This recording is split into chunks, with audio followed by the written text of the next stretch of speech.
पांचवा अध्याय, पांचवा खंड, पहला अध्याय।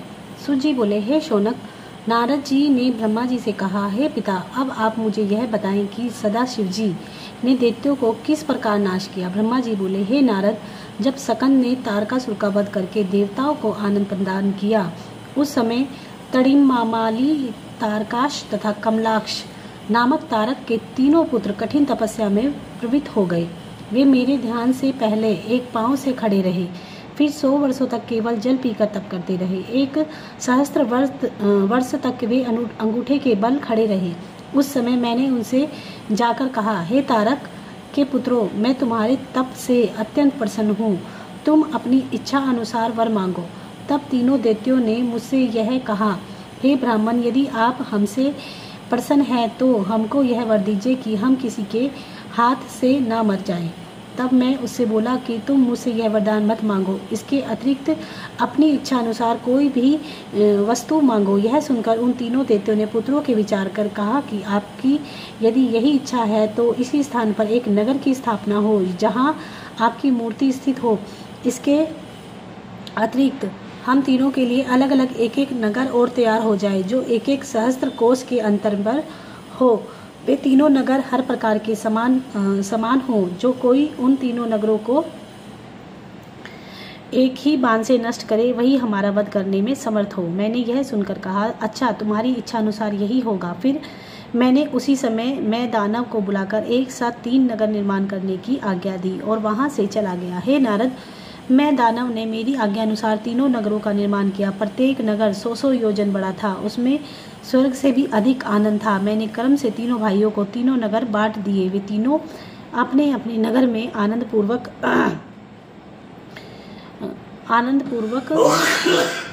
निवास करने लगे। तीनों लोकों में ऐसी कोई वस्तु न थी जो उन लोगों को उपलब्ध न हो। उनके पास असंख्य सेना थी। प्रत्येक के घर में शिवालय बने हुए थे जिनमें सब लोग शिवजी का पूजन करते थे। प्रतिदिन हवन एवं यज्ञ हुआ करते थे। वे तीनों दैत्य भी शिवजी के परम भक्त थे। वहाँ यह नियम था कि कोई व्यक्ति बिना शिवजी की पूजा किए बिना भोजन नहीं कर सकता, क्योंकि उन तीनों दैत्यों ने वहाँ इस बात की घोषणा करवा दी थी कि सब लोग नित्य नियम से शिवजी का पूजन करें। इसके अतिरिक्त उन नगरों में वेद पुराण के मत के प्रतिकूल कभी कोई भी बात धर्म के विरुद्ध नहीं होने पाती थी। वहाँ ब्राह्मण रात दिन शिव के नाम का जप किया करते थे। जब उन दैत्यों को तेज बढ़ने लगा तब देवता लोग घबराकर बहुत दुखी हुए, उनके शरीर में जैसे आग लग गई हो। उस समय सब मिलकर मेरी शरण में आए और बोले कि हे ब्राह्मण, अब सब देवता त्रिपुर के तेज से जले जाते हैं। हे नारद, मैंने देवताओं के ऐसे वचन सुनकर कहा कि हे देवताओं, उन्होंने मेरी आराधना तथा कठोर तप करके मुझसे यह इस प्रकार का वरदान प्राप्त किया है, मैं उनको वेद के विरुद्ध कैसे मार सकता हूँ। वे शिवजी की कृपा द्वारा अनेक प्रकार के आनंद प्राप्त करते हैं। शिवजी के भक्तों पर किसी भी शस्त्र का प्रभाव नहीं हो सकता। उनकी आराधना को त्यागने से प्रत्येक व्यक्ति नष्ट हो जाता है। मैं तुम लोगों को इसी वर्णन के अनुसार एक इतिहास सुनाता हूँ। हे देवताओं, रावण जो शिवजी का परम भक्त हुआ था, इसका कोई भी वध नहीं कर सका। विष्णु जी का चक्र भी कुटित होकर रावण का सिर काटने में असमर्थ रहा। उस समय आकाशवाणी हुई कि हे विष्णु, यदि रावण किसी कारणवश शिवजी की सेवा को छोड़कर उनके विरुद्ध हो जाए तो निसंदेह शिवजी उसकी सहायता न करेंगे। इसलिए तुमको यही उचित है कि अवतार लेकर शिवजी का नाम जपो। जब शिवजी प्रसन्न होकर तुमको अपना बाण देंगे तब उसी समय बाण से तुम्हारे हाथों रावण की मृत्यु होगी। यह सुनकर विष्णु जी ने शिवजी की बड़ी पूजा की। तब शिवजी ने प्रसन्न होकर रावण की उत्तम बुद्धि को नष्ट कर दिया। उस समय विष्णु जी ने भी रामचंद्र का अवतार लेकर शिवजी की तपस्या की तथा शिवजी ने यह बाण प्राप्त किया जो प्रलय करने वाला था। इस प्रकार उसी बाण द्वारा रावण का वध करके उन्होंने सीता को प्राप्त किया। इसका तात्पर्य यह है कि हम सब मिलकर शिवजी की शरण में चले और उनके चरण पकड़कर उन्हें प्रसन्न करें तथा उनकी महिमा का वर्णन करें। यह निश्चय कर मैं समस्त देवताओं सहित शिवजी के पास पहुंचा। हम सब ने पग पग पर जय जयकार तथा बड़ी स्तुति की और यह कहा कि हे प्रभु, जब जब देवताओं पर कोई संकट पड़ा है तब तब आपने ही उनका दुख दूर किया है। अब आप हम पर पुनः दया दृष्टि कीजिए।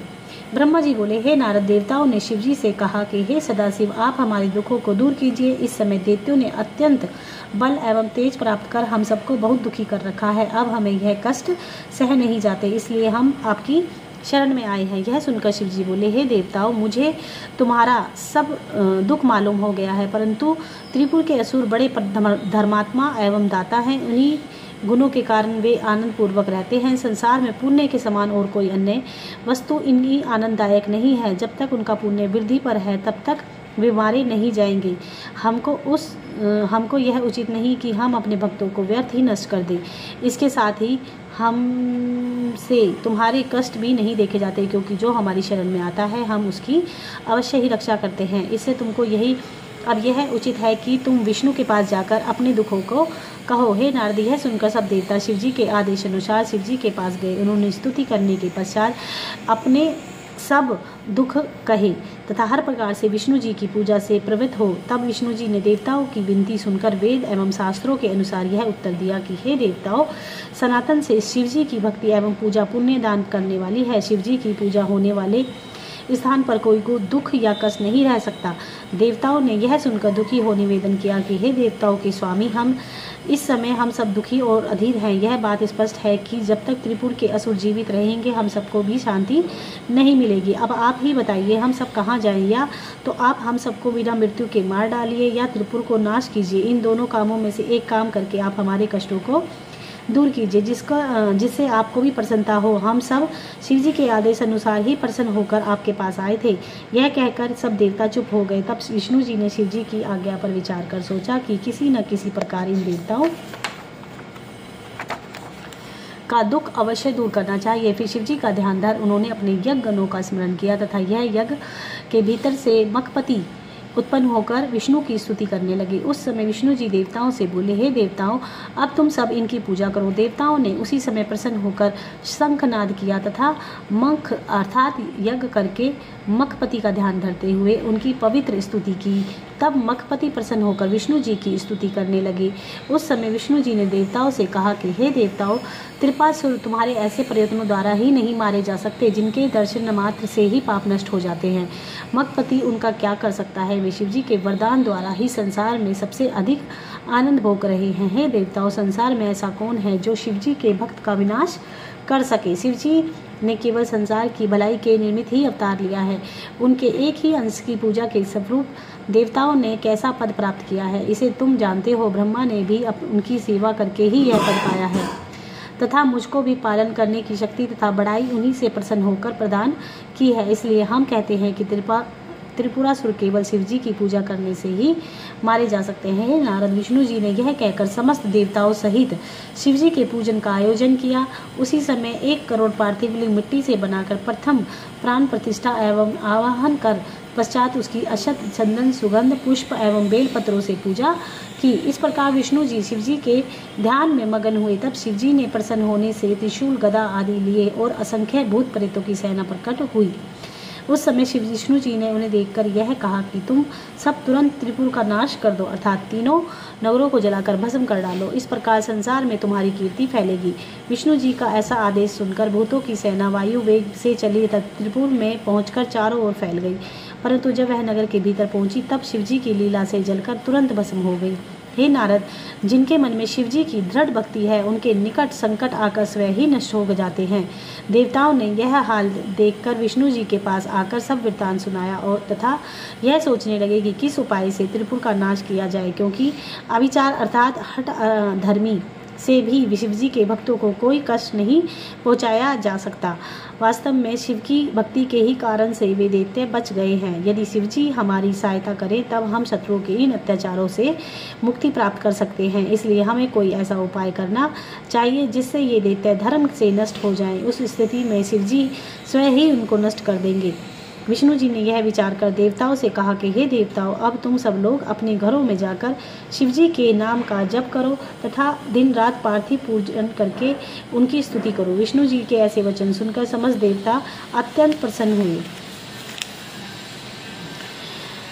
ब्रह्मा जी बोले, हे नारद, देवताओं को विदा करने के पश्चात विष्णु जी ने शिव पूजन किया। फिर माया द्वारा अपने शरीर से एक ऐसा मनुष्य उत्पन्न किया जिसका सिर मुड़ा हुआ था।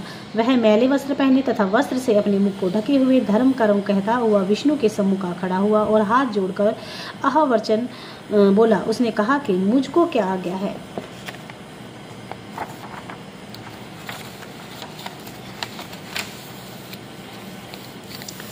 तब विष्णु जी बोले, हम तुम्हारे शरीर से उत्पन्न हुए, इसलिए हमारा काम भली भांति पूर्ण करो, तुम हमारे ही रूप हो। विष्णु ने यह कहकर एक बहुत बड़ा ग्रंथ, उनके 16 सहस्त्र श्लोक थे, की रचना की, जिसमें निम्नलिखित बातें थी कि वह ग्रंथ छल एवं झूठ से भरा हुआ था, उसमें कोई ठीक धर्म नहीं लिखा था, वह वेद शास्त्र एवं पुराणों के विरुद्ध था, जिसको पढ़कर किसी प्रकार का आनंद प्राप्त नहीं होता था। उसके वेद पुराण एवं शास्त्रों की बहुत ही निंदा लिखी हुई थी। उसमें वर्णाश्रम धर्म का भी खूब खंडन किया गया था, जिसके अनुसार चलने से नरक में स्थान मिलने से कुछ भी देर न लगे। उसमें सब बातें कुमित के संशय की थी, उसमें मानने से सोच तत्व आदि सब नष्ट हो जाते थे।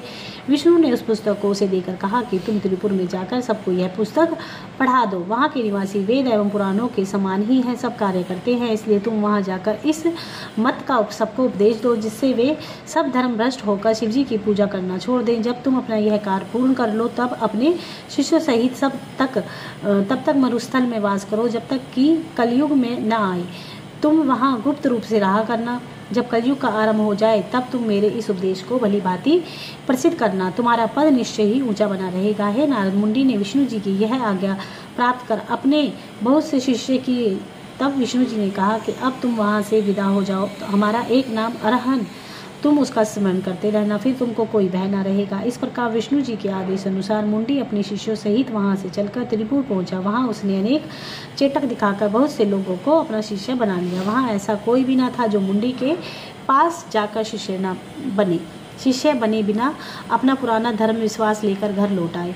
हे नारद, तुम भी शिव जी की लीला से मुंडी के शिष्य हुए, क्योंकि उसमें देवताओं का कार्य बनता था। फिर तुमने त्रिपुरासुर के पास जाकर मुंडी की ऐसी प्रशंसा की कि त्रिपुर भी मुंडी की शिष्य हो गए। मुंडी के त्रिपुरासुरों ने यह प्रण करा लिया कि हमारी आज्ञा किसी दशा में भी अमान्य न हो जाए। यह बात मान लेने के पश्चात मुंडी ने अपने मुख पर वस्त्र हटाकर त्रिपुर को अपना शिष्य बनाया तथा मंत्र दिया। फिर अनेक प्रकार के कर्तव्य तथा अकर्तव्य कार्य बता दिए। त्रिपुर के शिष्य बन जाने के कारण पश्चात फिर कोई ऐसा व्यक्ति ना रहा जो मुंडी का शिष्य न बना हो।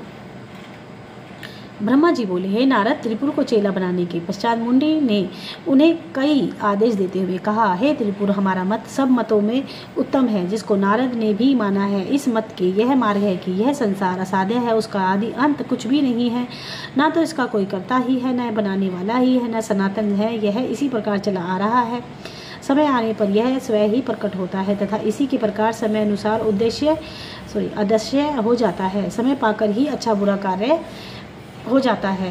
ब्रह्मा से लेकर घास मिट्टी तक जितने भी प्राणी हैं वे सब मृत्यु के समान हैं। जीव ही ईश्वर है, जो अपने इस शरीर के से वर्तमान है, जिसके अतिरिक्त संसार का और कोई स्वामी नहीं है। ब्रह्मा आदि जो देवता बहुत प्राचीन हैं, वे भी उम्र नहीं है, वे सब मृत्यु के वश में हैं। इनमें से कोई तो विलंब से तथा कोई शीघ्र मरता है, परंतु सबकी मृत्यु निश्चित है। यह निश्चित है कि समस्त शरीरधारी नष्ट हो जाएंगे, वे दुख सुख भोग कर पुनः जन्म लेंगे। समस्त जीव एक ही समान बराबरी का पद रखते थे, उनमें न तो कोई छोटा था न कोई बड़ा था। भोग एवं भोजन आदि समस्त कार्यों से यह समान है। सवारी चाहे किसी प्रकार की हो, समान से जिस प्रकार हम मृत्यु का भय करते हैं, उसी प्रकार ब्रह्मा विष्णु एवं महेश को भी मृत्यु का भय है। समय के चक्र से कोई न बचेगा। इसलिए हे त्रिपुर, तुम यह सत्य जानो कि हम में तथा उनमें कोई बड़ाई छोटाई नहीं है, हम सब भी समान हैं। इसी प्रकार जाति की बड़ाई छोटाई का विवाद है। वेद एवं शास्त्र आदि सब झूठे तथा निष्फल हैं। केवल सब धर्मों से उत्तम धर्म हिंसा का त्याग कर अहिंसा को अपनाना है। उससे बढ़कर दूसरा कोई और धर्म नहीं है। दूसरों को दुख पहुँचाने से बड़ा पाप संसार में और कोई नहीं है। त्रिपुर 4 प्रकार से दान सब दानों से बड़े हैं। एक रोगी और औषधि देना, दूसरा भयभीत को अपनी शरण में लेकर अभय दान देना, तीसरा मुखों का भोजन कराना और चौथा भूखों को भोजन कराना और चौथा विद्यार्थी को विद्यादान देना, शरीर को उत्तम औषधियों से आरोग्य बनाए रखना। नरक तथा स्वर्ग सब इसी प्रकार इसी संसार में है। जहाँ आनंद प्राप्त होता है वहाँ सब स्वर्ग है, और जहाँ दुख मिलता है वहीं नरक है। दुखों से वासनारहित मुक्त हो जाना परम मोक्ष है। वेदों से प्रवृत्ति एवं निर्वृत्ति के 2 मार्ग कहे हैं। इसका तात्पर्य यह है कि जीवों को दुख पहुंचाना प्रवृत्ति धर्म है तथा उन पर दया एवं कृपा रखना निर्वृत्ति धर्म है। जो जीवों को मारकर तथा तिल एवं घृत अग्नि में डालकर स्वर्ग प्राप्ति की इच्छा रखते हैं, वह उनकी सबसे बड़ी मूर्खता है। हे नारद, इस प्रकार मुंडी ने त्रिपुर को अपने धर्म के विषय में बताया, जिसको त्रिपुरासुरों ने ठीक समझा। तब वे सब अपने नए गुरु की आज्ञा अनुसार पुराने मत को छोड़ नए मत में प्रवृत्त हुए। फिर मुंडी ने अपने मत की आज्ञा सुनाते हुए कहा, हे त्रिपुर, जब तक मृत्यु न आए तब तक आनंद पूर्वक खूब मौज से विहार करो। यदि कोई भिक्षु या याचक कोई वस्तु मांगे तो उसको वह वस्तु न दी जाए, अथवा यदि कोई भिखारी अपना मनोरथ पूर्ण किए बिना लौट जाए तो उसे न देने वाले को सब धन द्रव्य नष्ट हो जाता है। अपने शरीर का जो गीदड़ तथा कुत्ते आदि के ग्रास से अधिक नहीं कोई भी लोभ या मोह नहीं करना चाहिए। मृत्यु के पश्चात जिस शरीर को कीड़े आदि खा डालेंगे उसी शरीर को भोग के लिए इतनी सामग्रियां एकत्र करना व्यर्थ ही है। देखो, जब ब्रह्मा आदि ने परस्पर एक दूसरे की संतान से विवाह कर लिया तो उनका धर्म उसी प्रकार बना रहा, परंतु अन्य लोगों के लिए गोत्र में विवाह करना बहुत बड़ा पाप ठहराया गया और 4 वर्ण बनाकर 4 भाइयों ने अलग अलग वर्ण कहे गए हैं। यह बुद्धि के विरुद्ध बात है। तुमको यही उचित है कि सबके साथ बराबर का व्यवहार रखो। हे नारद, सब असुर इसी प्रकार की अनेक बातें सुनाकर वेद के विरुद्ध हो गए और सब स्त्रियां पतिव्रत धर्म त्याग कर स्वतंत्र एवं कुपथगामिनी हो गई, जिसके साथ इच्छा की भोग विलास किया। सब कर्मों से अधिक चेटक ने प्रचार प्राप्त किया। इसी स्त्री को बोझ से संतानवती कर दिया और किसी स्त्री के पति को जीवित कर दिया। किसी की आंखों में सिद्ध अंजन डाल लगी आदि लगाकर पृथ्वी के नीचे की सब वस्तु दिखा दी तथा कभी सिद्धों के देश को प्रकट करने दिखाया। इस प्रकार मुंडी ने माया एवं छल द्वारा सब नर नारियों को अपने वश में कर लिया तथा यहाँ तक कि त्रिपुर से लेकर छोटे छोटे असुर तक प्राचीन धर्म को त्याग कर अरहन के धर्म को अपना धर्म समझने लगे। वे वेद पूजन तथा पितृकर्म सब भूल चुके हैं।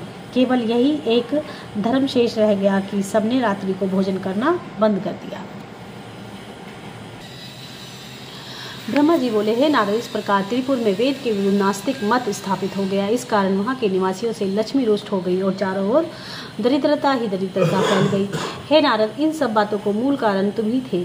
उन तीनों भाइयों ने शिवजी की पूजा कर छोड़ दिया, जिससे देश में उपद्रव होने लगे। सब देवताओं ने उन सब की यह दशा देख आनंद में मगन हो इंद्र को साथ ले मेरे पास आकर सब वृत्तांत कहा। तब मैंने भी सब लोगों को लेकर विष्णु जी के निकट गया। वहाँ पहुँचकर स्तुति करने के पश्चात उनसे यह कहा कि हे विष्णु जी, आपके बताए हुए उपाय से बहुत लाभ हुआ, अर्थात आपके रूप अरहन ने शिष्यों सहित त्रिपुर में जाकर नारद को शिष्य बनाने के उपरांत सबको अपने मत में मिला लिया। अब यह निश्चित है कि आप त्रिपुर को अवश्य जला देंगे। तब विष्णु जी बोले, हे देवताओं, शिवजी देवताओं के इस कार्य को अवश्य पूरा करेंगे। यह कहकर तथा हम सबको साथ लेकर विष्णु जी शिवजी के पास गए तथा देवताओं सहित उनकी स्तुति करने लगे। उन्होंने विनय की कि हे प्रभु, आप देवताओं को आनंद प्रदान कर दैत्यों का विनाश कर।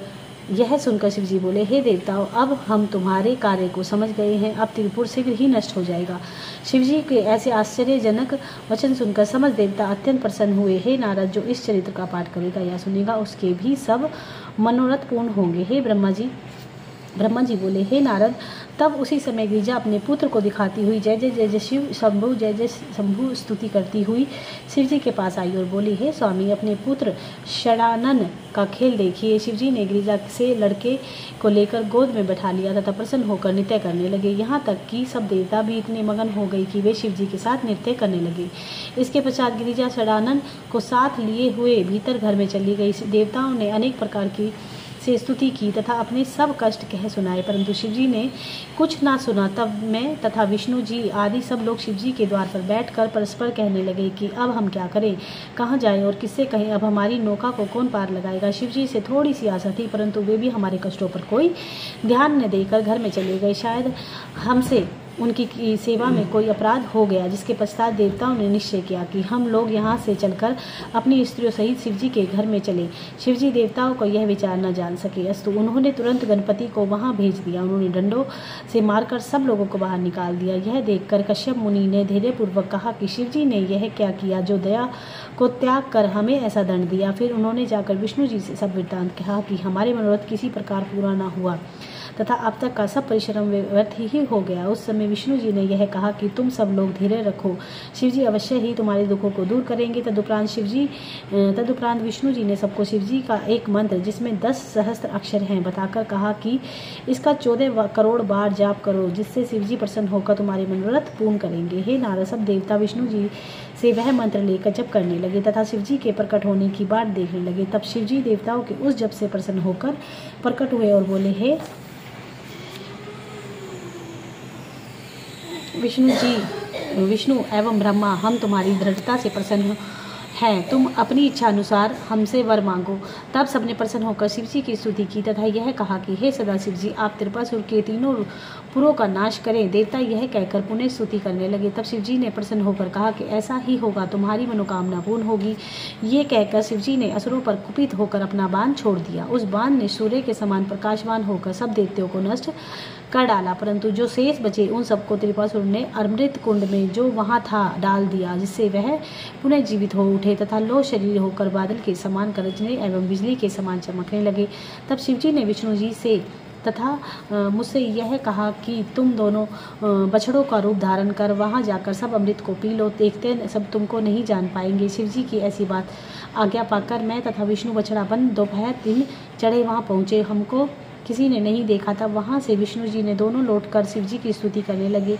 उस समय सब असुर शिव जी की लीला से अंधे हो गए। हमने शिव जी की स्तुति में उनका विराट रूप वर्णन किया। उस समय शिव जी बोले, हे देवताओं, अब तुम किसी प्रकार की चिंता मत करो, तुम शीघ्र ही सिद्धि को प्राप्त करोगे। हे नारद, शिव जी की यह कहकर चुप हो गए और हम लोग वहीं बने रहे। इतने ही में गणों ने राजा नंदी अपने अनेक गणों सहित वहां आए। देवताओं ने उन्हें वहां देखकर अत्यंत शुभ माना और उन्हें विनय की कि हे शिलादि मुनि के पुत्र नंदी, तुम कोई ऐसा उपाय करो जिससे त्रिपुर के एक में मिल जाए। यह सुनकर नंदी ने उत्तर दिया कि हे देवताओं, शिव जी ने तुमको आज्ञा दी है कि तुरंत एक रथ बनाओ और तथा सारथी, बाण, धनुष आदि सब ठीक करके रखो। मुझको निश्चय ही शिव जी अवश्य शीघ्र ही त्रिपुर का नाश करेंगे। यह कहकर नंदी पर घर चले गए। तब देवताओं ने अत्यंत प्रसन्न होकर शिव जी का जय जयकार किया। इंद्र ने तुरंत ही विश्वकर्मा को बुलाकर शिव जी की आज्ञा सुनाई। फिर विष्णु तथा मैंने विश्वकर्मा का आदर करते हुए कहा कि तुम शिव जी के सारथी होना, इसके अतिरिक्त तुम शीघ्र ही धनुष एवं बाण भी तैयार कर दो। विश्वकर्मा ने यह बात सुनकर सदा शिव जी का ध्यान किया तो उनके मन में रथ निर्माण करने की युक्ति बैठ गई। ब्रह्मा जी बोले, हे नारद, विश्वकर्मा द्वारा निर्मित उस रथ का विस्तार मानो संपूर्ण सृष्टि भर के समान था। उसमें सूर्य, दाहिना तथा चक्र तथा चंद्रमा, बाया चक्र, इसी प्रकार 12 सूर्य तथा 16 कला वर्तमान थी। सभी पर्वत एवं वर्ष, मास, तिथि, रथ के खंड बन चारों और वेद उस रथ के घोड़े तथा व्यास आदि घोड़ों को चलाने वाले हुए। धर्म कर्म के शास्त्र, पुराण एवं न्याय शास्त्र से ये सब उसके मुख हुए। आश्रम, वर्ण आदि उसके अंग हुए। गंगा आदि नदियां और चारों तरफ सागर चवर लेकर रथ के चारों ओर खड़े हुए। लोकालोक, पर्वत आदि उनकी सीढ़ियां हुए। पर्णव, चाबुक, विष्णु जी, वान तथा हिमाचल धनुष हुए। यहाँ तक कि ब्रह्मा से लेकर तृण तक सब उस रथ में विद्वान थे। इसी प्रकार वह सब सामग्री पूर्ण रूप से तैयार हो गई। तब वह रथ शिव जी के द्वार पर ले जाकर खड़ा किया और उस समय शिव जी बाहर आए। उनको देखकर सबने विनती की कि हे महाराज, अब आप रथ पर आरूढ़ हों तथा त्रिपुर का नाश करके तीनों लोगों को आनंद प्रदान करें। तब शिव जी ने तुरंत गणपति को बुलाकर उसकी पूजा की। फिर वे रथ पर आरूढ़ होकर आकाश एवं पृथ्वी को कपाते हुए चल दिए। सबने जय जयकार किया और पृथ्वी उस रथ का भार न सहन कांपने लगी। इस प्रकार शिव जी ने अपनी सेना सहित देवताओं को आनंद करते हुए वहां से चले। उस समय शिव जी के इस आश्चर्यजनक चरित्र से त्रिपुर एकत्र हुए। तब शिव जी ने उचित समय जानकर अपने धनुष में विष्णुपति अस्त्र को लगाकर तथा अपने तेज को उसी अस्त्र में स्थापित कर दिया, जिससे धनुष बाण दोनों ही प्रकाशवान हुए। सृष्टि भर में प्रकाश ही प्रकाश फैल गया तथा शिव जी ने उस समय मन में यह विचार किया कि मैं तीनों पुरों को जला दूं। उस समय विलंब हुआ जानकर विष्णु जी ने तथा इंद्र ने भी उनकी बहुत प्रकार से विनती की। ब्रह्मा जी बोले, हे नारद, जब सब देवताओं ने कहा कि हे शिव जी, आप त्रिपुर को नष्ट करने में विलंब मत कीजिए, आपके इस तेज से तीनों लोग चले जाते हैं। यह सुनकर शिव जी ने प्रसन्न हो तुरंत वही अस्त्र त्रिपुर को लक्ष्य करके छोड़ दिया। उसके छोड़ने से भीषण शब्द हुआ। ऐसा प्रतीत होता था जैसे प्रलय काल के बादल गरज रहे हों। उस अस्त्र से निकली हुई अग्नि से तीनों लोग जलने लगे। धरती कांपने लगी, पर्वत जल उठे, शेषनाग पृथ्वी के सिर पर न रख सके, नदियां को जल सूख गया। दिक्पाल एवं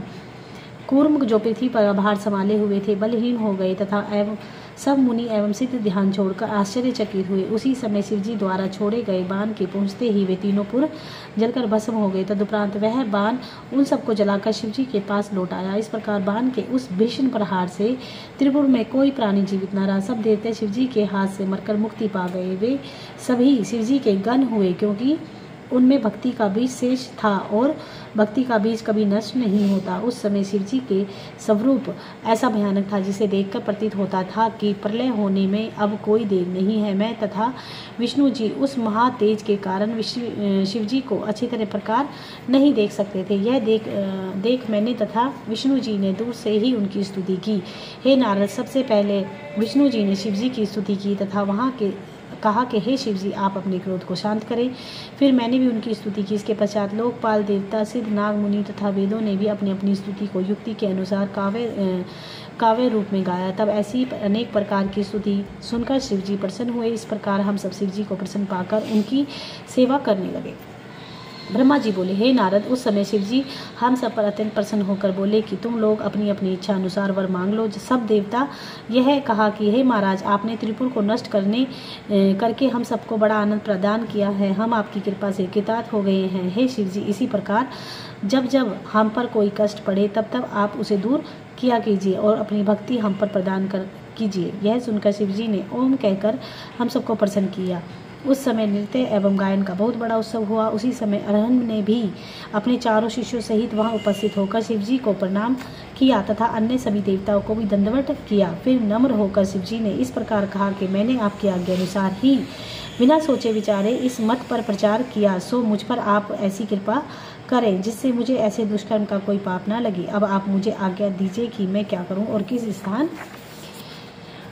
पर वास करूं। यह भी बताइए कि अपनी इस पुस्तक का, जिसमें ये 16 सहस्त्र श्लोक हैं, क्या करूं। मेरे शिष्यों के लिए आपकी क्या आज्ञा है। यह सुनकर विष्णु जी ने शिवजी की आज्ञा अनुसार यह कहा कि अरहन, तुम शिष्यों सहित मरुस्थल में जाकर वास करो। कलयुग के आने पर तक अपना मत किसी पर प्रकट मत करना, तुमको कोई पाप नहीं लगेगा। जब कलयुग का आरंभ होगा तब तुम इधर उधर अपने मत का प्रचार करना तथा समस्त स्त्री पुरुषों का मन अपने अधीन करना, जिससे सब लोग महापापी हो जाए। कलयुग में पापों का बीज है, इसलिए तुम्हारा यह मत कलयुग में अच्छी प्रकार चलेगा और उस समय सब लोग सतमार्ग त्याग कर कुमार्ग पर चलने लगेंगे। यह कहकर विष्णु जी ने शिष्यों सहित अरहन को वहां से विदा किया। हे नारद, इस प्रकार सब कलयुग आएगा, तब अरहन मरुस्थल से निकलकर अपने मत को प्रकट करेगा। हे नारद, मैं दानव भी यद्यपि त्रिपुर में था, परंतु वह शिवजी की कृपा से जीवित ही बचा रहा। अस्तु, उसने भी शिवजी की स्तुति कर हम सबको भी प्राण प्रदान किए। तब शिवजी ने मैं दानव की स्तुति सुनकर कहा कि हे मैं दानव,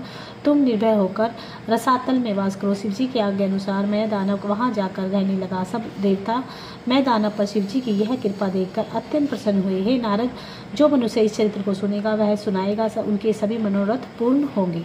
ब्रह्मा जी के मुख से त्रिपुर की कथा सुनने के पश्चात नारद जी बोले, हे ब्रह्मा जी, अब आप कृपा करके यह बताइए कि मैं दानव त्रिपुर के साथ क्यों नहीं जला। यह सुनकर ब्रह्मा जी बोले, हे नारद, मैं दानव शिवजी का परम भक्त था, इसलिए वह इस अग्नि में ना जलकर बचा रहा। अब मैं तुम्हें उसके विषय में बताता हूँ। कश्यप की स्त्रियों में एक दनु नाम की स्त्री थी। उसके गर्भ से 60 लड़के और जो बड़े वीर थे उत्पन्न हुए। वे तीनों लोकों में बहुत ही विद्वान थे व बुद्धिमान थे। उनमें से एक मैं भी था, जिसमें शिवजी का भक्ति पूर्वक बड़ा तप किया था और अपनी इंद्रियों पर विजय प्राप्त कर पंचाक्षरी मंत्र का भली भांति ध्यान पूर्वक जाप किया।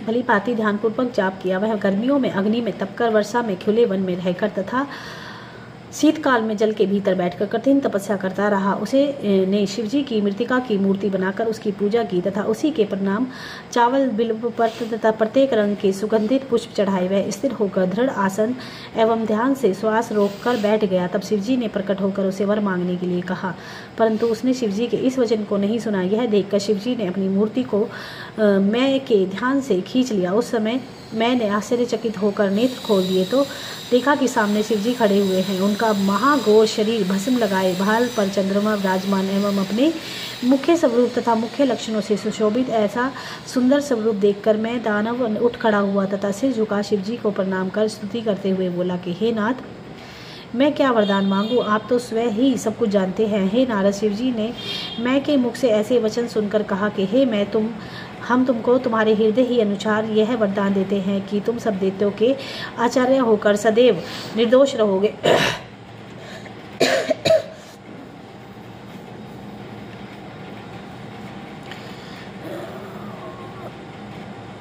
निर्दोष रहोगे। जिस प्रकार देवताओं में विश्वकर्मा है उसी प्रकार दैत्यों में तुम होंगे। तुमको जरा मृत्यु प्राप्त नहीं होगी, उसी प्रकार दैत्यों में तुम होंगे, तुमको जरा मृत्यु प्राप्त नहीं होगी। हम तुमको कभी नष्ट नहीं करेंगे। यह कहकर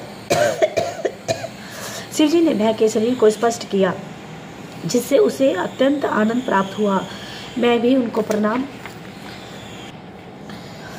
कर अपने घर लौट आया। तब समझ दैत्यों ने शिवजी के वरदान के कारण मैं को अपना आचार्य बनाया। हे नारद, मैं दानव का यह चरित्र अत्यंत पवित्र है। यह सुनने तथा सुनाने वाले को मैं के समान ही कर देता है। उसकी स्तुति कभी नष्ट नहीं होती। जो मनुष्य उसका पाठ करता है उसको कभी कोई पाप नहीं होता तथा अंत में वह मुक्ति प्राप्त करता है।